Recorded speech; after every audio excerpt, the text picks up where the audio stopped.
this is a very serious video. I want you to pay absolute attention to this. I made this video before, I taped this video before, but it was an hour long. I want to pare it down because I know everybody's attention span is very short these days. You have a 15 second or even 5-second sound bite, sound clip, video clip here and there, and that's the stories that you get. Nobody reads the newspaper, you know, during the morning, sit down, have breakfast, and read the newspaper cover to cover. They don't do that. Those days are over. So I don't think I could put out an educational video about money. And this is exactly what this video is about.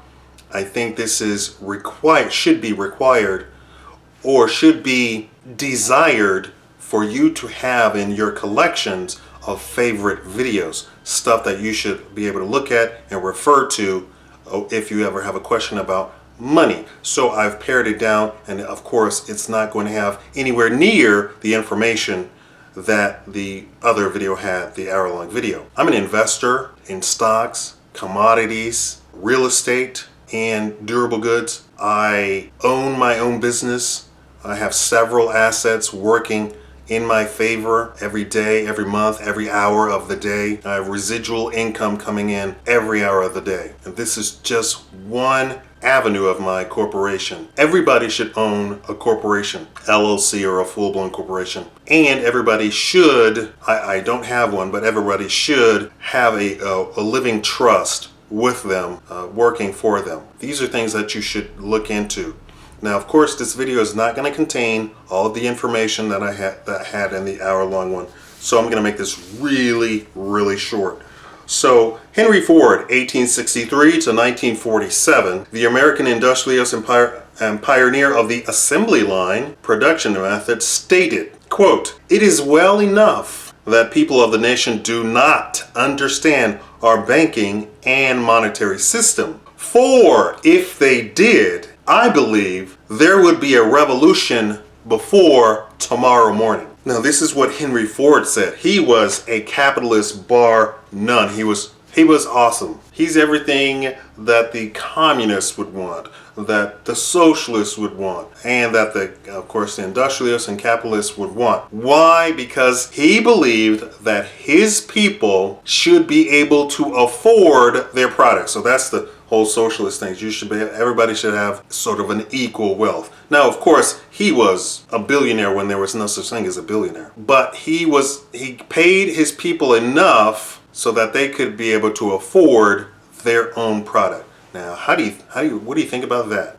Now, McDonald's, of course, you can afford your own product, but the product is not that great to begin with. Money is the oil that makes the machine of society function. Who creates it and who controls it controls the fate of the society. To understand money is to understand how our society is controlled and by whom. The two go hand in hand. Understanding money automatically means that you understand who controls it. Further, an understanding of money is necessary for a society to take back and retain control of its monetary system for the good of the people. So the more people in the United States that understands money would mean necessarily that a revolution wouldn't even need to be taking place, because they would do what I do, and I am above and beyond and untouchable by the banking system. There's nothing that is hanging over my head, and there is no money created by me. I don't go to the bank and take out loans, not even when purchasing houses and land. How do you like that one? Let's go over a few points here. In our current system, banks create money. It's called fractional reserve. That means they have a very tiny reserve of money inside of their vaults that belongs to the bank, or not belongs to the bank, but belongs to the clientele of the bank. I mean, physical money, actual physical money in the vault. I'm not talking about the boxes. I'm talking about in the accounts. So if you counted all of the accounts that have actual cash sitting in the bank, it might come up to $500,000, right? So $500,000 in cash is sitting inside of the vault. However, when you look at the actual books, the bank has lent out over $5 billion. Now, how is that possible? They only have, what did I say, 500,000 to actually lend out, but they've created all of these bank notes, and that's what it's called, in loans to people. They have literally poof created money, and that's how the fractional reserve system works. They take a fraction of their reserve, and based on that fraction, they are able to lend out money based on the fractional reserve. Now, what does that mean? That means that they are operating on a theory. And the theory is that they believe that all of their customers at any one point in time will not come in and demand their money. We won't have a bank run. And if they did, they would then go to the FDIC, and the FDIC would pay out the, what did I say, $5 million, $1 billion to the people. Individually, they would only be asking for however much. But the FDIC would pay it out, which means you and I would pay out people who did a bank run on a small bank that had to pay out the money. So we're on the hook for the bank operating in this fashion. Number two, money is simply a medium of exchange for goods and services and should be fiat by law. Understanding that money is not based on anything is the very first concept that you should really get into your head. That our money, our cash, is not based on anything. It's not based on the wealth of the nation. It's not based on gold. It's not based on silver. It's not based on anything. It's not based on land. We could do land. The federal government owns a whole bunch of land from each of the states, which should be completely illegal. There should be absolutely no legal way that the federal government should own land. I don't think states should own land personally. There should be no public land unless the local government and the citizens of a local area has agreed to a public park or so. These whole preserving a national park, it sounds great until you get into the actual logistics of it, that then the EPA comes in and says, throws people in jail, captures people and throws them in jail for doing something that the EPA says is against nature. Number three, the authority to create money should be the sole prerogative of a sovereign government. The Federal Reserve Bank and the Federal Reserve System is not the U.S. government. It is a private bank, like Bank of America. It's exactly like Bank of America, Wells Fargo, the same thing. The federal government has, in practice, given over its authority, its power to actually print coins and print money over to the Federal Reserve System. It is completely unconstitutional.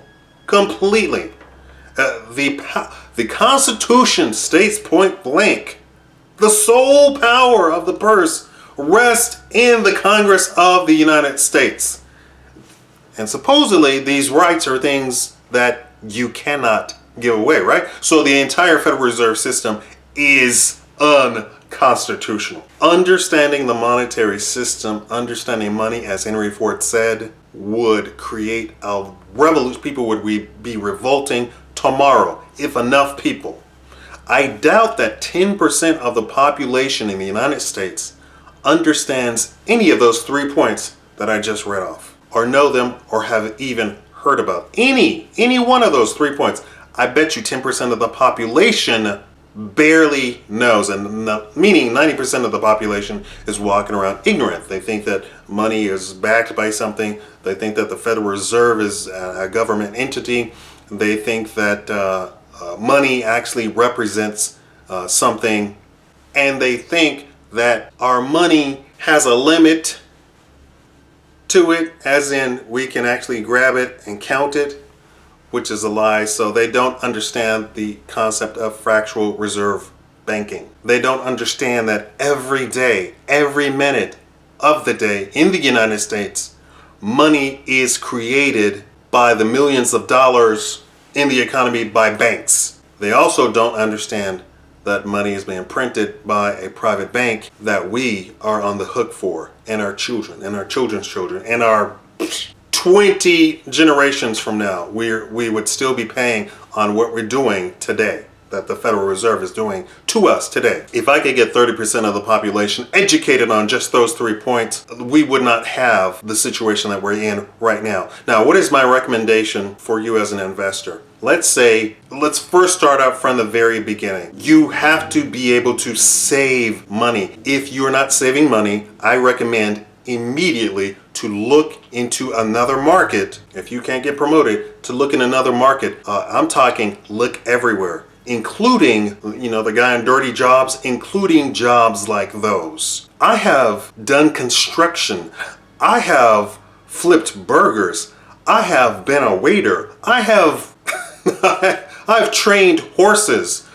I've done everything, stuff that you would not believe. Somebody who talks like me and looks like me and has a vocabulary that I do. I have done all sorts of things that people would say is beneath me. I've done all of it. Sometimes just because I was fascinated and wanting to do something like that. So never think that you're above something. And sometimes, not sometimes, but a lot of times, those dirty jobs pay far more than what you are doing working at, because physical stuff is a commodity in this day and time. We are in the information age. So people who are willing to do physical, hard stuff, mostly men, are at a premium. So I say at a minimum, you should be able to save $500 a month. That should tell you that you're on the right track. Also, don't look at money. Like I just told you, money is fiat. It's not backed by anything. It's worthless. They could crash it tomorrow and not think anything of it. The entire system wouldn't even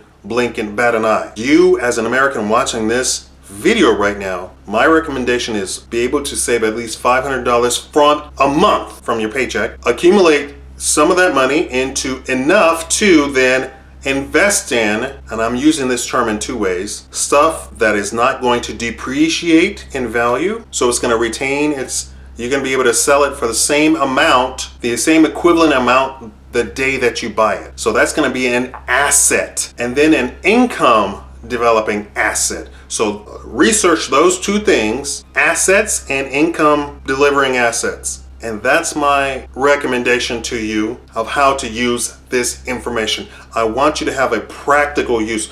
No other news channel is going to tell you how to use the news that you hear practically. I want you to be able to have the information and understand how to use the information, not just sit there and be entertained. I'm not here for entertainment. I don't think I'm very funny. I know I'm good looking, but I'm not very funny. Anyway, that's what you should use. Thank you for watching the Shakaama live show. And if you have found some sort of investment, please leave a comment below that you think retains values. And I'm not talking about a bond or a CD, because those do not retain value, because you don't account for inflation. The inflation is at 8, 9, 10, 15%. So you have to have something that is going to retain its value over and above 15% 30 years from now. Thank you for watching the Shakaama Live Show.